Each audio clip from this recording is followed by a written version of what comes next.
అసలు దొంగే దొంగ దొంగ అన్నట్టు ఇప్పుడు వైసీపీ నాయకులు పెట్రోల్ పై గోలగోలు చేస్తా ఉన్నారు. అసలు ఇల్లు కాల్చినాడే ఇప్పుడు బకెట్ పట్టుకుని ఫైర్ మ్యాన్ లో పోజులు కొడితే ప్రజలు నమ్మేస్తారా? ప్రపంచ మార్కెట్ లో యుద్ధాలు, అంతర్జాతీయ ఉద్రిక్తతల వల్ల క్రూడ్ ఆయిల్ ధరలు పెరిగాయి. దేశానికి ఇంధన సరఫరా ఆగకుండా ఉండాలని కేంద్ర ప్రభుత్వం కొన్ని సర్దుబాట్లు చేసింది. కానీ ఈ నిజం చెప్పకుండా వైసీపీ మాత్రం సాక్షి కెమెరాల ముందు దొంగ నాటకాలు ఆడుతా ఉంది. మనం ఒక్కసారి గతాన్ని పరిశీలిస్తే 2020లో జగన్ ప్రభుత్వం ఏం చేసిందండి? పెట్రోల్ పై 31% వ్యాట్, డీజిల్ పై 22.2% వ్యాట్, పైగా లీటర్ కి 4 రూపాయలు అదనపు వ్యాట్, ఇంకో రూపాయి రోడ్ సెస్. అంటే గేదె చచ్చినా పాలు కావాలన్నట్టు ప్రజల జేబులు ఖాళీ అయినా ట్యాక్స్ వసూలు మాత్రం ఆపలేదు కదా. మరి ఆ డబ్బులతో ఏం చేశారు?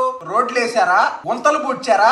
ఆంధ్ర రోడ్లు చూసి గూగుల్ మ్యాప్స్ కూడా నీ దారి నువ్వే చూసుకో బాబు అన్న రోజులయ్యి. 2021లో కేంద్రం ఎక్సైజ్ శాతాన్ని తగ్గించి రాష్ట్రాలు కూడా వ్యాట్ తగ్గించండి అంటే జగన్ ప్రభుత్వం ఏం చేసింది?